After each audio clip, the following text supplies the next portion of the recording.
नाजिया शागिर तंजीम निशात जमाल वारी शरीफ ज़िले बदीन के यूनिट बानू करे जो तरफा तरीक़ती मज कचहरी बयानवान तरीक़े आलिया नक्शबंदिया लवारिया नहायत ही बेहतरीन ऐं पुरलुत्फ़ अंदाज सां थी गुज़रियो, जंहिंजी सदारत मरकज़ी सदर नाजिया शागिर तंजीम निशात जमाल वारी शरीफ मोहम्मद सलीम साहिल जूने जो जिन कई।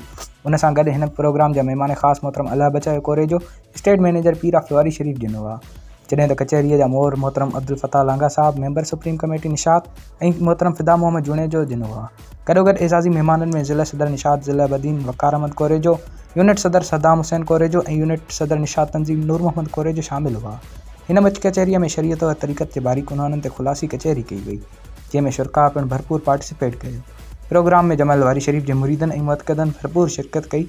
आख़िर में सदारती ख़िताब में मरकज़ी सदर निशात मोहम्मद सलीम साहिल जूने जो चयो त निशात पंहिंजी रवायतुनि खे ज़िंदा दिली सां यादि रखियो पई अचे, जंहिंमें लातादाद तरीक़ती मेड़ाका शामिल आहिनि। इंशाअल्लाह निशात उन ई तसलसल खे बख़ूबी रवां दवां रखंदी, छाकाणि त उन ई अमल सां शरीयत व तरीक़त खे परवण में ऐं परखण में आसानी थिए थी ऐं ईमानी तरोताज़गीअ में इज़ाफ़ो थिए थो।